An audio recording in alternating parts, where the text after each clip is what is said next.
directrice, que personne ne touche là-bas. Est-ce que le film, vous me comprenez? Alléluia. Alléluia. Les filles, regardez-moi ici. Je dis là que les personnes ne touchent. Attends, maman Tchon va vous expliquer il s'agit de quel endroit. Ça, je laisse à maman Tchon. Que personne ne touche là-bas. Parce que ça a été l'une des grands critères pour choisir Marie. C'était l'une des grands critères pour choisir la reine Esther. À l'époque, on mariait des filles vierges de corps.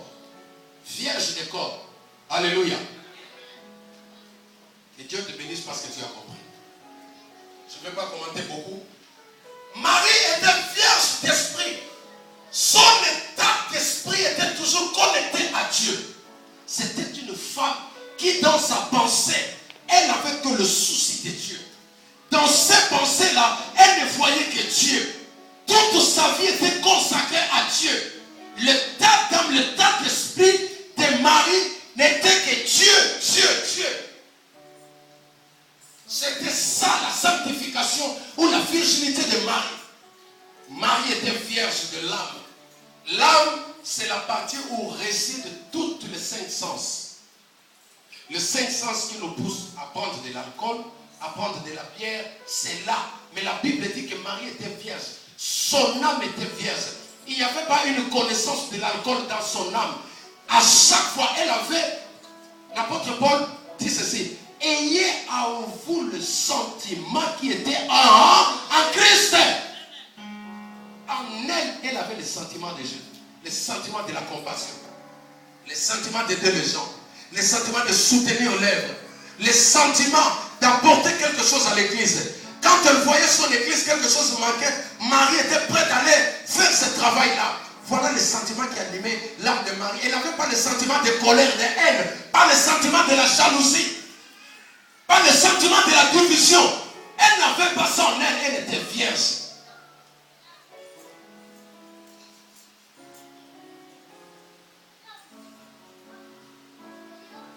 Vierge des pensées. Nous allons lire rapidement Lévitique 20, 26.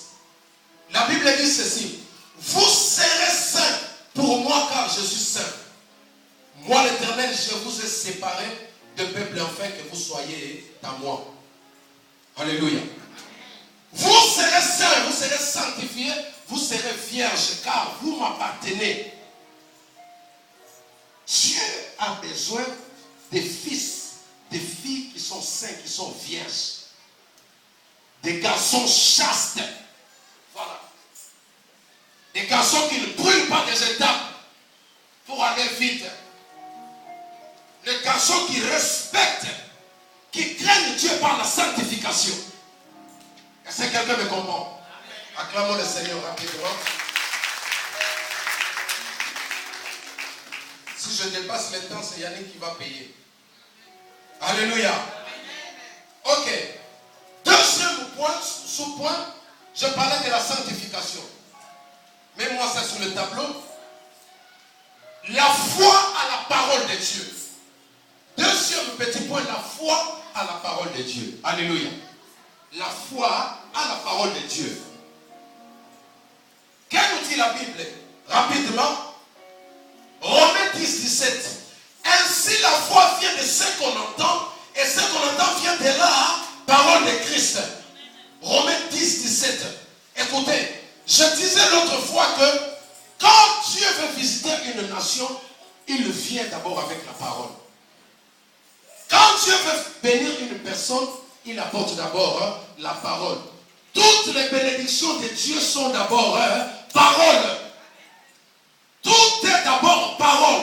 Regardez, je vais prendre 3 exemples dans la Bible pour que tu puisses comprendre. Je commence par Marie.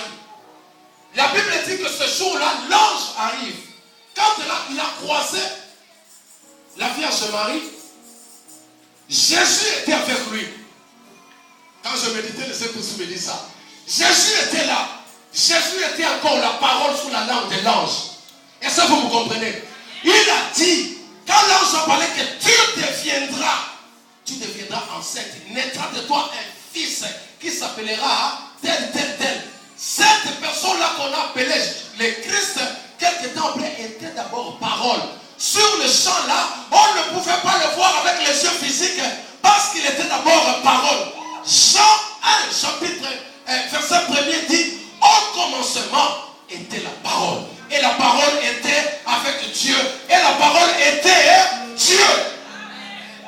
Dieu béni par la parole. C'est pourquoi je disais tout à l'heure, on doit valoriser la parole dans l'église. On doit venir à l'église pour écouter la parole de Dieu. C'est ce qui est important. Un jour, l'ange va visiter un bon monsieur appelé Abraham, qui avait déjà atteint l'âge avancé dans Genèse chapitre 18, verset 9 à 10. Et il lui dit, l'année prochaine, à cette même époque-là, tu auras un fils du nom d'Isaac. Alors que Abraham était, sa femme était stérile. Est-ce que vous me comprenez? La Bible dit que quand l'ange a parlé, l'ange a laissé la parole.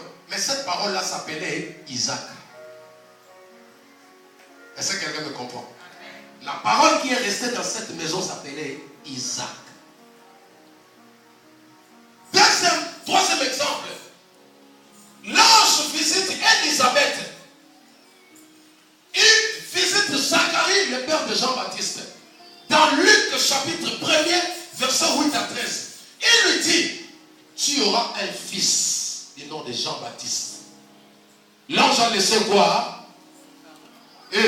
L'ange lui a laissé quoi? L'ange lui a laissé quoi? La parole. Quatrième exemple. L'ange va visiter une femme qui s'appelle Manoach, la maman de Samson, dans Juge chapitre 13, verset 1er au 5e verset. Il lui dit, l'année prochaine tu auras un fils, tu lui donneras le nom de Samson. Samson était d'abord quoi? Parole. Sans la parole de Dieu, il est impossible. Si vous voyez le miracle se reproduire sans la parole de Dieu, sortez là-bas. C'est de l'occultisme. Tout doit passer par la parole de Dieu. Tout doit être approuvé par la parole de Dieu. Dieu est esclave de sa parole.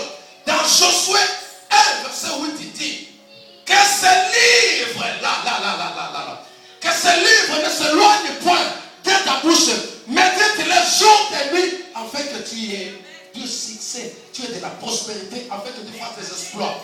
Et quand l'ange libère cette parole, maintenant autour de la Vierge Marie, de pouvoir exercer ce qu'on appelle la foi. Alléluia. La foi, c'est cette main invisible qui va saisir la parole. La foi, c'est cette main invisible qui saisit l'enfant qu'on appelle Jésus, qui saisit l'enfant qu'on appelle Isaac, qui saisit l'enfant qu'on appelle Samson, Jean-Baptiste. On saisit le miracle par la foi. On annonce la parole, mais toi tu exerces la foi, le main invisible, tu prends. Mais quand tu prends, tu ne te limites pas là. Tu es obligé de rester dans un environnement. Alléluia. Tu es obligé de rester dans un environnement. La foi à la parole de Dieu. Et ce matin, j'annonce que cette parole est pour toi. Cette parole est pour toi un miracle. Cette parole est pour toi une guérison. Cette parole est pour toi une naissance. Cette parole est pour toi une élévation. Cette parole est pour toi une restauration.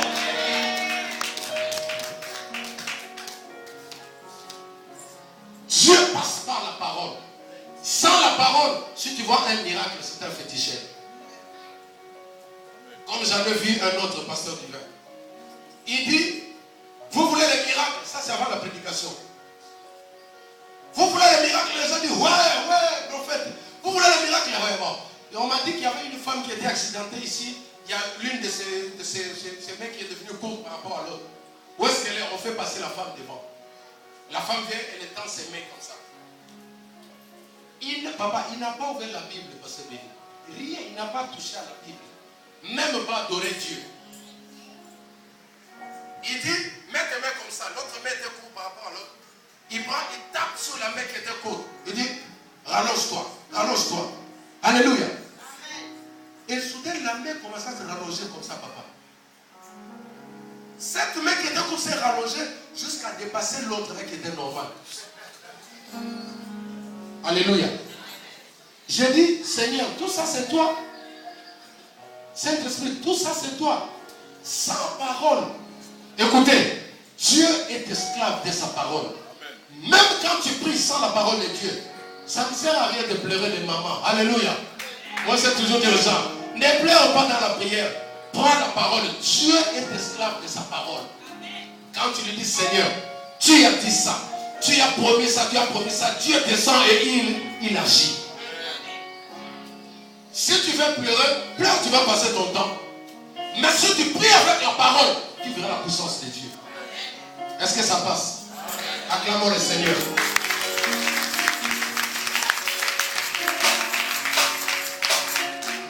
Crois ce matin à la parole et demeure sous la présence du Saint-Esprit. Demeure sous la présence du Saint-Esprit, tu verras la main de Dieu. Écoutez ce que le Seigneur me met à cœur. Je dois insister, dans quel environnement es-tu en train de vivre? Tu demeures dans quel environnement? Quitte l'environnement où tu te trouves. Si c'est dans l'occultisme, tu dois quitter. Viens dans l'environnement du Saint-Esprit. Et comment venir dans cet environnement-là? Il y a un chemin. Il faut recevoir Christ comme Seigneur et Sauveur de sa vie. Est-ce qu'il y a quelqu'un dans la salle qui n'a jamais reçu Jésus comme Seigneur et Sauveur? Est-ce qu'il y a quelqu'un qui veut quitter son ancien environnement? La Bible dit que les choses anciennes sont passées, voici toutes choses sont devenues nouvelles. Bien-aimé, tu peux revivre. Tu peux vivre les promesses de Dieu dans ta vie. Tu veux vivre la puissance de Dieu dans ta vie. Quitte le lieu où tu te trouves. Alléluia. Tenons-nous debout, nous allons remercier le Seigneur. Pendant qu'on s'élève, on acclame le Seigneur. Gloire à Dieu. Où est sublime, viens, on va encore chanter. Ton amour, ta puissance. Nous allons nous tenir debout. Je n'ai pas fini mon message. Donc, vous comprenez, on a besoin d'assez du temps. Laissez-nous vraiment le temps de pouvoir enseigner. Vous avez le temps de chanter. Vous chantez vraiment jusqu'à fond. Mais pour la parole, il n'y a pas assez de temps. Revoyez ça avec le modérateur pour pouvoir nous laisser s'aimer la parole dans le cœur du peuple de Dieu. Nous allons chanter ces chants, gardons les yeux fermés, tenons-nous debout. Nous allons prier, nous allons chanter l'amour de Dieu. L'amour de ce Dieu immense qui va transformer nos vies. L'amour de ce Dieu immense qui nous amène dans sa présence. Nous voulons vivre sous l'ombre du Saint-Esprit. Nous voulons vivre sous la puissance du Saint-Esprit afin de pouvoir manifester les promesses de Dieu dans nos vies.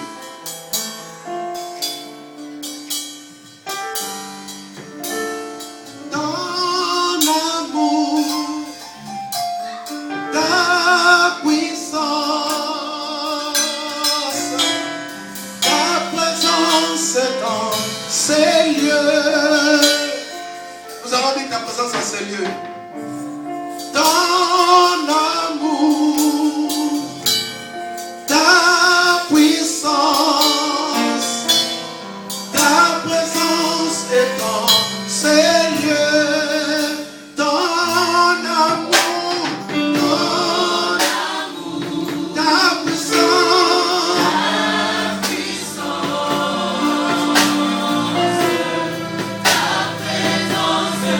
dans ces lieux.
dans ta vie.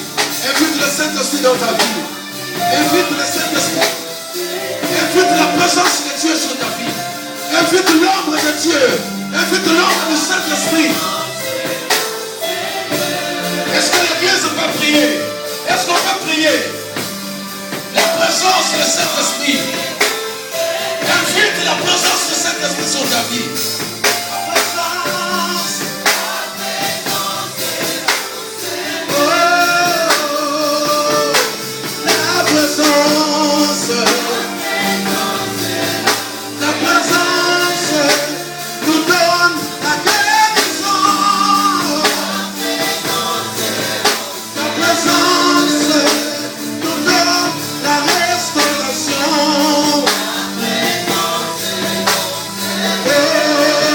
Ta présence, ta présence.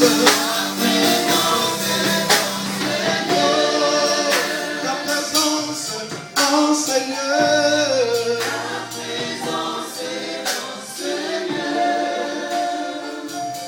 Merci Seigneur pour ta présence. Merci pour ton onction dans la vie de mon frère, dans la vie de ma soeur. Merci pour ton ombre qui plane maintenant. Maintenant, nous intimons l'ordre à l'ombre de la mort. Il y a aussi l'ombre de la mort qui amène la destruction. Il y a l'ombre de la mort qui amène la division. Il y a l'ombre de la mort qui amène le divorce. Il y a l'ombre de la mort qui amène toutes sortes de maladies. Il y a l'ombre de la mort qui amène le cancer. Il y a l'ombre de la mort qui amène de différentes maladies. Maintenant, nous intimons l'ordre à l'ombre maléfique de quitter, à l'ombre maléfique de quitter cette église, de quitter la vie de mon frère, de quitter la vie de ma soeur, de quitter la famille, de quitter le foyer, d'aller dans le Nazareth. Au nom de Jésus, que l'ombre du Saint-Esprit soit établie, que la présence du Saint-Esprit soit établie, afin d'amener la restauration, afin d'amener l'harmonie, afin d'amener la vraie amour, afin d'amener la joie, dans le nom puissant et précieux de Jésus-Christ notre Seigneur et Sauveur. Nous avons ainsi prié. Amen. Amen. Amen. Acclamons le roi de roi.